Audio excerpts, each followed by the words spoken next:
Hello everyone, my name is Dominic Damore, and thank you for tuning in to the second or possibly third best thing you've heard all week. We have a great show for you today that includes the latest movie news and assorted thoughts and opinions ranging from insightful to downright obnoxious. This is the I've Had Better Movies podcast. Let's kick it off. James, what's our first topic of the day? Our first topic is the Jason Bourne trailer. The official trailer, right?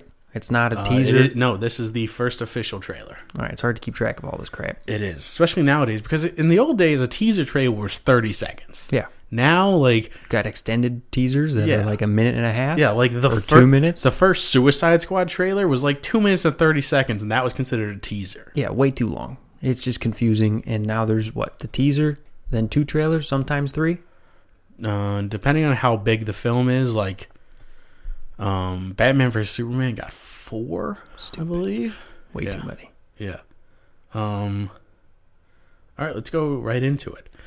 We might as well just call this section of the podcast Trailer Park because we got a bunch of trailers to talk to. But Jason Bourne's going to kick it off. Not a fan, really. Is it because it's the same thing? It is. I'm a fan of the trailer. The trailer is good because it feels the least Jason Bourne-like of the previous films, but I can't help but notice the story feels really similar to the first 3. I get it that this time he now has his memory back and he knows who he is, but it's the same concept. He's still going after the government or some version of the government. The government's trying to stop him. They send a super assassin to go against him. Jason Bourne takes him on, and there are car chases and... But that's their bread and butter. That's what the movies are. They're all the same. And everyone knows that going into it. They enjoy Matt Damon being a badass. Yeah, but I feel like... And that's what people go to see it for. Yeah, I feel like you give it the Matt Damon pass, though. If Jeremy Renner was in this movie, I bet you would hate it. I don't know. I like the one with Jeremy Renner. The first one. Yeah, but if this was the 4th installment with Jeremy Renner doing it, the same story... I don't know. I got a soft spot for Jeremy Renner, too. You do. You got a soft spot for too many people, James. I mean, can't help it. Jessica Chastain, Jeremy Renner, Matt Damon, Chris Pratt, Michael B. Jordan. Jesus. Michael B. Jordan for sure. But what were your thoughts on the trailer?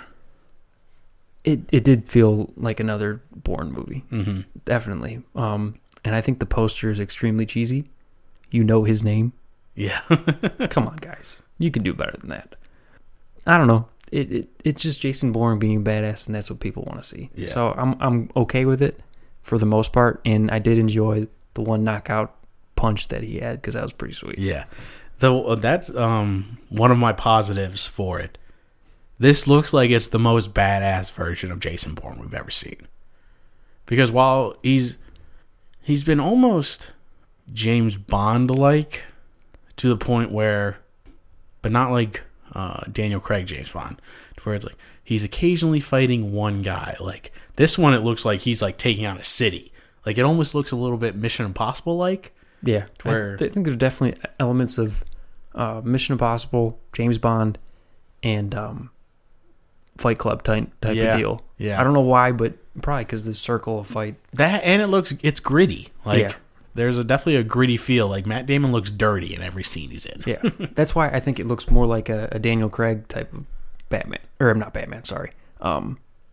James Bond. Yeah, I meant James Bond as in, it's not quite as big, because James Bond will be fighting on the edge of a rooftop, but, in this one, you see what looks like essentially a SWAT tank driving through, which has never been done. He's done the car chases, but it's been in some Mini Cooper flying around the streets of London. This is in Vegas. He's trying to hide, and now it seems like he doesn't want to hide anymore, and he doesn't care.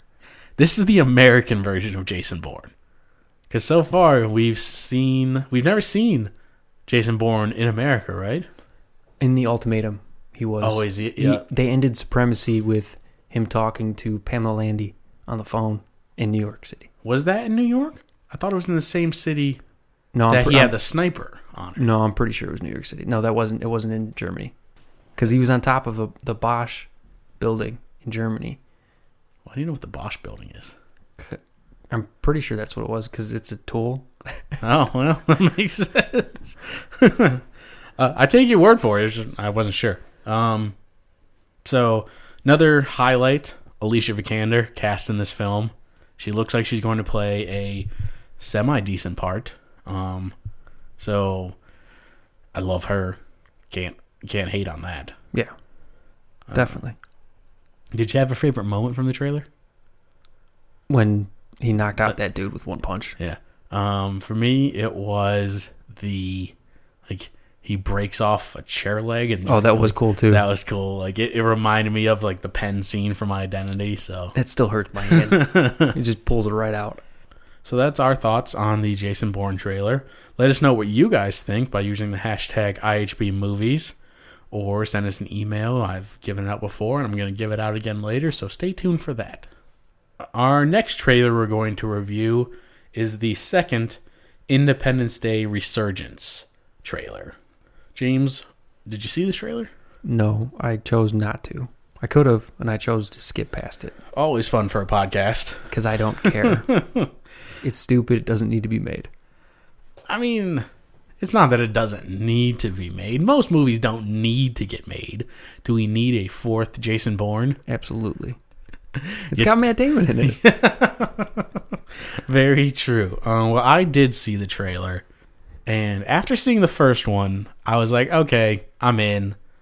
Independence Day is a great movie, but it's not an untouchable movie. It's not The Godfather 2 or Goodfellas. No, but I think it's got Will Smith, and Will Smith needs to be in it.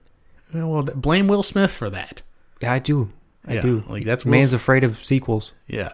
Well, some sequels. Apparently, he can make as many Bad Boys or Men in Blacks as he wants. But my biggest issue with this trailer, because I did like the first one, I was like, okay, this is cool. Like, it's a new universe type thing. Was the fact that the CGI in this one it's well done, but God, is it heavy? Like, we basically got entire cities made like in all CGI, and it just honestly for me, the original Independence Day felt more real. To that extent, something else that I didn't like, it focused on the second generation of heroes way too much in the trailer. And I fear that they're going to do that in the film. Like, when I see this movie, I want to see Bill Pullman be a badass. I want to see Jeff Goldblum be a badass.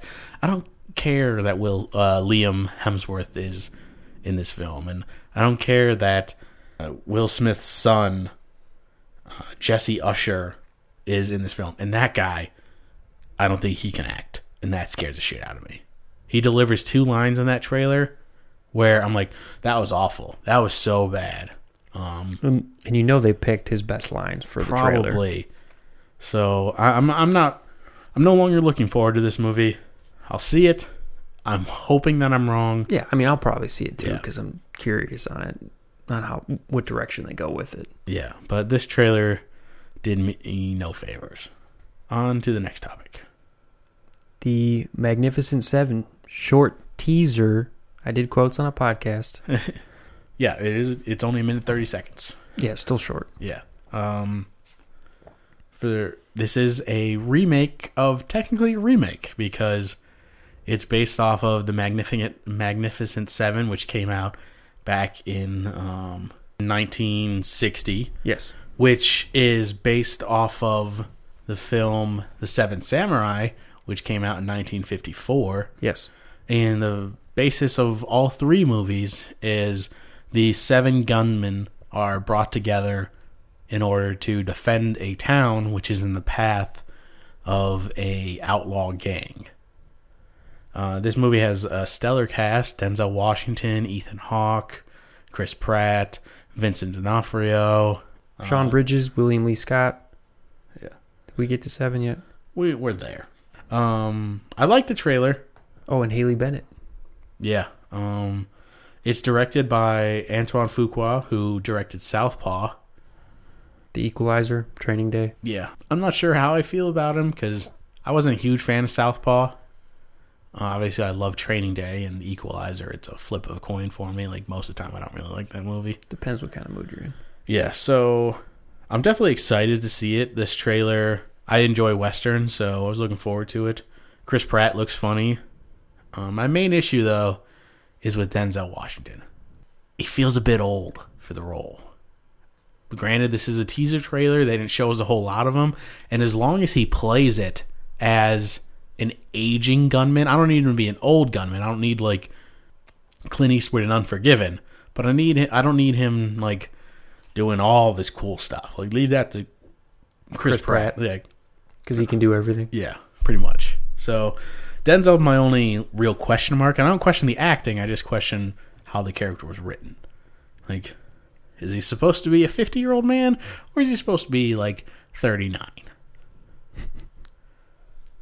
Very specific. It was. How about you? What are your thoughts? It looks interesting. The cast, again, is phenomenal. And I enjoy all those people on screen. And Westerns are always entertaining for some reason.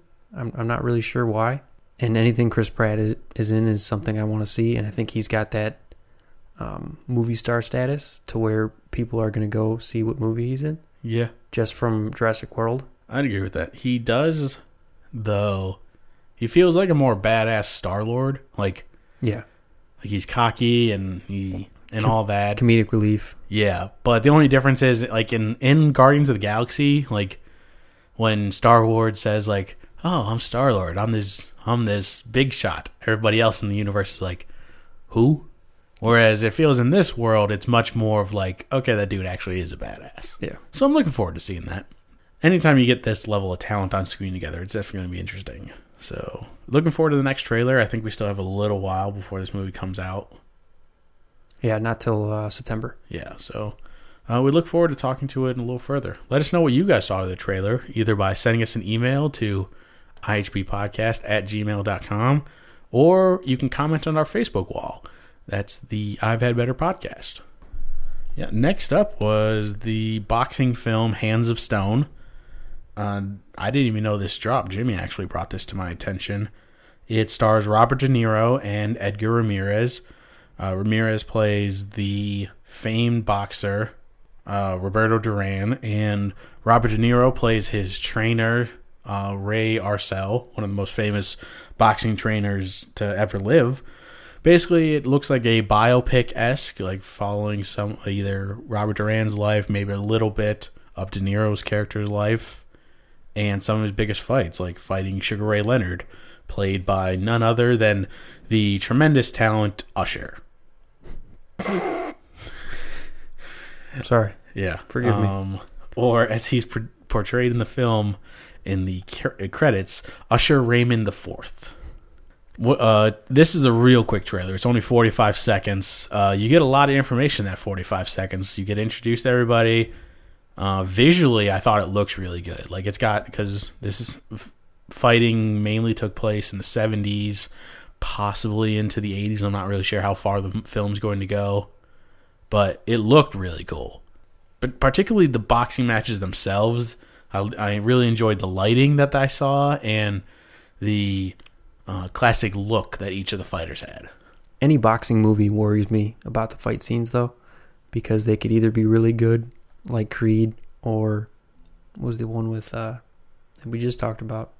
Southpaw, yes. Southpaw's fight scenes are pretty good. But like if they get like Rocky, some of the earlier Rockies, the fight scenes are a little rough. Yeah. I don't think they'll go like that. I think. I mean, do you really think Usher's going to actually get hit like Michael B. Jordan did? Maybe somebody like he's too worried about his voice box. That's true. Well, he hasn't come out with a song in quite a while. Maybe De Niro will walk up to him and be like, "Hey, you're gonna get punched. Just let it go. Just let it happen." In super Italian mob boss form. Exactly. Even though apparently, like, Robert De Niro is one of the nicest guys in Hollywood. They actually call him Bob. Yeah, that's crazy to me. Like, the idea that you call Robert De Niro Bob. Yeah. Edgar Ramirez looks really good as Roberto Duran, although I have no faith in his acting ability. Like, some of his biggest films are The Bourne. Yeah, which he doesn't talk in. Yeah, but he was in that awful Point Break remake, and he was also in Wrath of the Titans, and it's not a good lineup for him, but I'm going to hold out hope. Maybe he knows more about this character, and maybe it's somebody he's passionate about. So until I see more trailers, I'm going to hold my judgment, but I'm going in with a bit of hesitation. Like, I'm keeping him at arm's length, jabbing distance.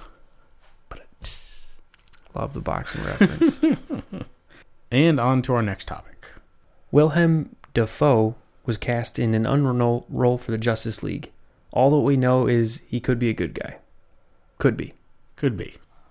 Yeah, this was reported early last week that he was being sought for a role, and then he confirmed himself that he was going to play a part. They haven't said what he's going to be, and this does worry me a little bit. I love Wilem Dafoe. I really do. I think he's a great actor. I just don't see a role for him that I'm going to like in Justice League. Because there's only 3 ways you can go. He's a superhero, which his age doesn't work. He's too old. Unless he plays somebody like the Martian Manhunter, who would I assume would be mainly CGI. He would probably look kind of like the Vision does from Avengers Age of Ultron. That kind of CGI work. But again, you would think that he would be primarily in that role, so he's probably too old. And he was in John Carter of Mars, and I never want to think of Wilem Dafoe as a Martian again. Or he's a supervillain, which I like because most likely it'll be a one-off. But being in Justice League Part 1, I don't see him being that big of a supervillain, so again, I feel wasted talent. Or option 3, he's just a supporting character like Holly Hunter was in Batman vs. Superman. And you could be like a senator or a lawyer. Yeah, and to me, that's just wasted talent. Like, why bother getting Wilem Dafoe? You're getting Wilem Dafoe at that point just because it's Wilem Dafoe. Like, give that opportunity to maybe a lesser-known actor and let them make it their own instead of having Wilem Dafoe do it. Yeah, but I think anytime a studio can get a big actor, they're not going to pass on it. Yeah, but you think he's going to be worth his salary? I think that's one of those things they don't really care. They probably already budgeted, 35 million for just paying people. I guarantee it's more than that. Well, yeah, whatever it is. I mean, they already know about it. Yeah. So, what are your thoughts on the casting? I'm okay with it. I like Wilem Dafoe. I wonder why he's doing it more than anything. I hope it's just not for the money and it's actually something he wants to do. I mean, it's not like the big budget stuff's been rolling in for him lately. Yeah. What was the last good movie he was in? John Wick, but nobody saw that movie being good when it was filming. Yeah, that's true. Yeah, I don't know. Let me see what last movie he was in. I mean, Wilem Dafoe's, he's always been more of like the cult movie legend. His biggest box office ones are Spider-Man and Platoon, but even Platoon, it's a bit of a culty movie. Yeah, it wasn't in much. Yeah.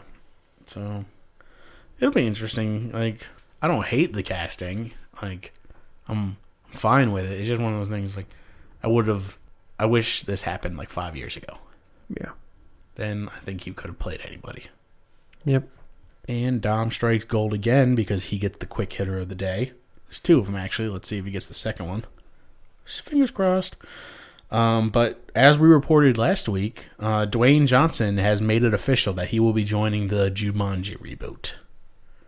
We're not going to go too much detail into that. If you want to read the story, you can go online. I believe it's been picked up now by The Hollywood Reporter and Entertainment Weekly and everybody. But, I mean, there's a reason that he has the nickname Franchise Viagra. Mm-hmm. As I heard today on Collider Movie News. He at least is going to make this movie money. Yeah. Without a doubt, he's going to make money. Yeah. He always does. Mm-hmm. At least now. Yeah. Let us know what your thoughts are on the official casting of Dwayne "The Rock" Johnson.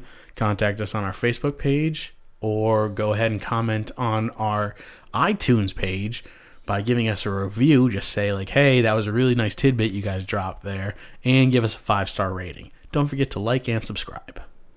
Next up, we have the Golden Globes changes rules on comedy/musical category. In an article posted by Entertainment Weekly, the Hollywood Foreign Press states that all dramas with comedic overtones should be entered as dramas. And this is, of course, backlash from The Martian. For those of you who are unaware, The Martian won the best, or the Golden Globe for best musical/comedy at beat out the likes of Spy and Trainwreck this year, and there was outrage because nobody thought The Martian was a comedy. Yeah, no way. Yeah. I mean, even though Matt Damon was funny at moments, it is not a comedy. Yes, it certainly has jokes, but it is not a comedy. This is a good idea. I mean, the Golden Globes are a bit of a joke anyway. They're all just like the only reason that Martian was even nominated was because the Golden Globes are like, hey, let's get Matt Damon to show up. Yeah, I mean, it's one of those throwaway award shows. I think it's about time. It's going to open it up, and it's going to give some lesser, not only say lesser actors, but maybe lesser known actors opportunities to win some awards. Like, we could see Seth Rogen, Golden Globe winner. Would be nice to see. It would. You have any other thoughts on this? No. Good to know. And in some release date news, the Blade Runner sequel starring Harrison Ford and Ryan Gosling, which was originally slated to release on January 12th, 2018, has been moved up significantly, actually, to October 6th, 2017. What do you find the move as a vote of confidence? And what do you think the change in dates will do for the film overall? I think it is definitely a vote of confidence. I hope they are prepared to market a little bit heavier ahead of this. I think they got plenty of time to figure that out. They have over a year. Have they started filming? Any idea? Not that I'm aware of yet. Okay. Yeah, so, I mean, they'll be fine. I think it's definitely a good thing that they want to move it up. I'm just curious what else is coming out in October. Yeah. The best thing here is they got it out of that January slot, which, even if the movie's great, no good movies open in January. Like, there's too much of a holiday hangover. Star Wars is still going to probably be in theaters. There's just too much going on, most likely. The only thing that did was The Revenant. Yeah, but that didn't open in January. Well, no, it did open in January. It had limited release, but again, it's Leo, and it's Oscar heavy. Like, those movies can release later and do well. But I think the October time is an interesting one. To my knowledge, is not competing against anything major yet. Like, I'm sure that'll change. Yeah, November and December are big stomping grounds usually. July, so it falls in that little bit of a dead period, but just on the edge of where it starts to pick up. So I'm interested to see how this movie does. I am not a huge fan of the original. I think I've only seen it a couple times, so I'm curious how much of our generation, and especially younger, are going to go out to support this film. Yeah, I mean, Harrison Ford's still a big deal, and I think people do enjoy him. I think our generation likes Indiana Jones, right? Yeah, I think so. So there's potential. I mean, people could go see Blade Runner. I mean, and Gosling will be a draw. Yeah, always is. He's a great actor. He's a good talent. I'm glad to see him in this role. I like him, and I want to see him do a few more blockbuster type stuff. Like, in the past year, he's done a little bit of the romantic comedy, but he started to do a little bit too much indie stuff for me personally. I'd like to see him do some major Hollywood stuff. And Blade Runner 2 is right along that line. Yeah, it'll be a big budget film. Are you guys excited to see this movie? Let us know in any way you want to. Comment on below in this video on this YouTube section. That is the I've Had Better Podcast Network. Please subscribe and like this episode. New Line is in negotiations to buy the rights to John Ritter's Susan Summers classic comedy series, 3's Company. The Hollywood Reporter says that he's just not that into you. Screenwriters Abby Cohn and Mark Silverstein are working on the script and is supposed to be set in the 70s. Dom, what do you think of this?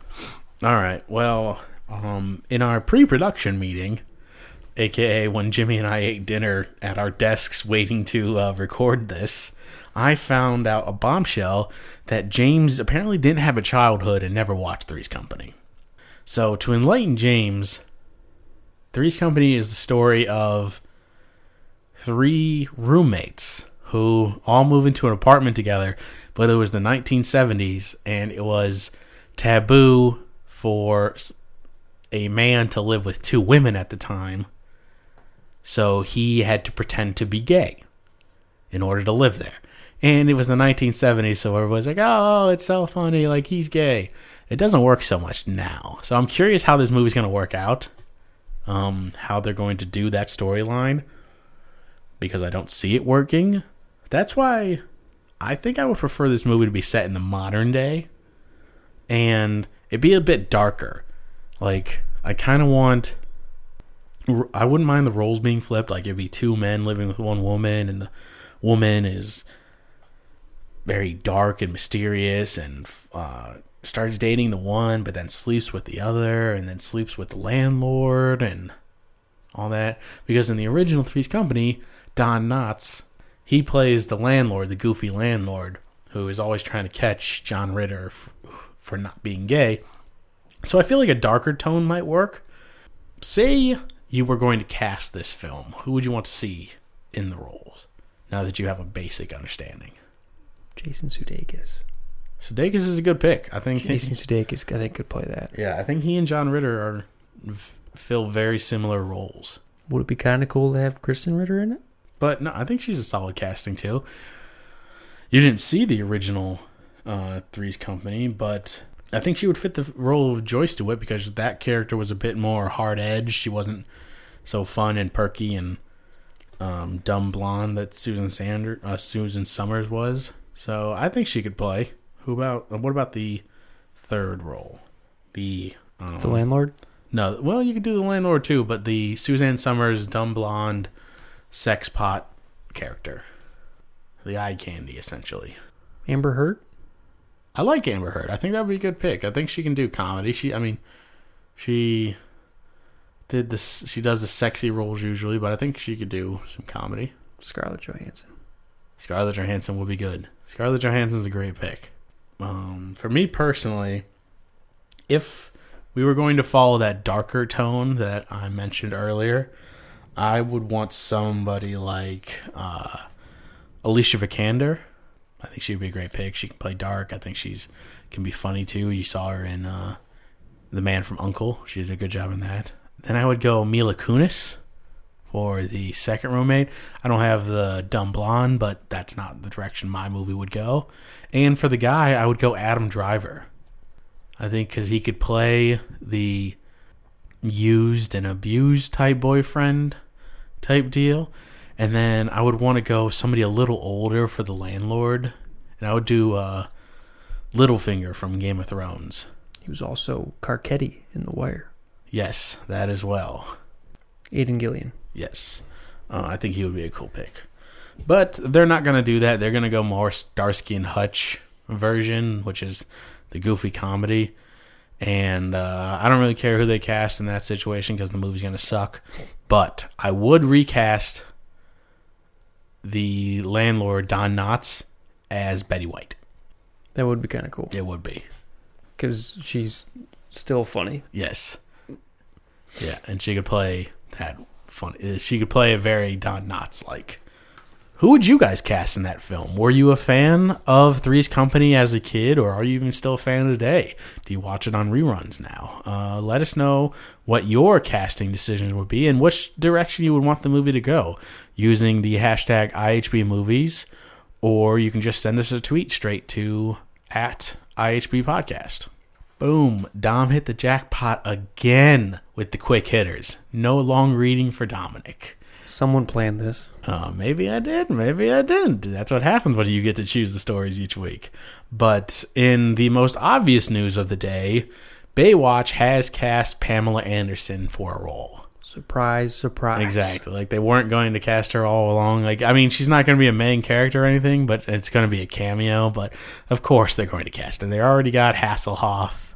I think they added a couple other of the characters from the TV show. Like, you can't have a Baywatch movie and not show Pam Anderson. You gotta have CJ. Well done. Well done on the name pool. And, James, give us our final story of the day. The last story we have, it has been reported Inhumans is pulled from Disney's schedule, originally slated for July 12th, 2019 release. Dom, what do you think about this? Yeah, X-Men is not what we're talking about, but in my head, I was talking about it because Inhumans is very X-Men-like, as in there's a lot of characters, there's a lot of Inhumans, and there's different groups and corps where like there are good guys and there are bad guys, but they're all Inhumans, much like the X-Men universe. And this was on the slate for Disney pretty much from the get-go. As soon as they made their major Phase 2 announcement, well, I think it was actually Phase 3, but their major Phase 3 announcements where they released Doctor Strange and Ant-Man and Black Panther, Inhumans was on the schedule. And it was going to be an interesting one. Just to give you an idea, the main hero or character is a man named Black Bolt, who is the king of the Inhumans, essentially, and his power is his voice has the power to crush the entire world. Like if he just says one word at normal volume, he could like sink the entire country of the United States type stuff. If he yelled, the planet would split in half.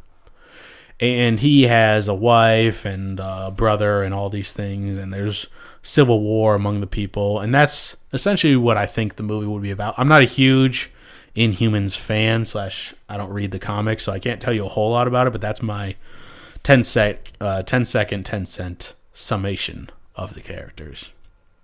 But where I think Marvel is smart for doing this, Marvel's universes are all connected.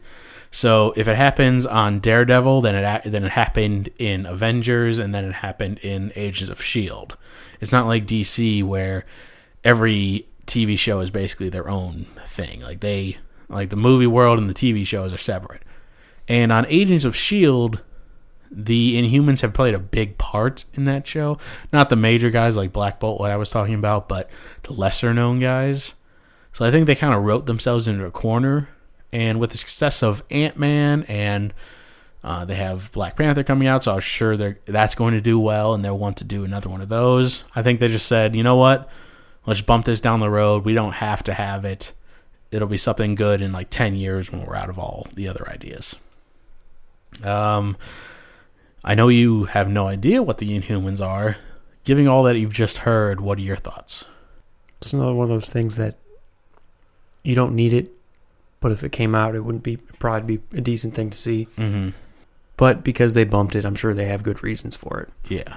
That's all the input I have. Yeah. There was some casting rumors for the movie. Vin Diesel, who voices Groot in Guardians of the Galaxy, was supposedly going to be cast as the Black Bolt character who doesn't speak. So that kind of would have been an interesting thing for that universe. Like, he voices Groot, but he plays Black Bolt and basically just sits there and does stern looks the entire time.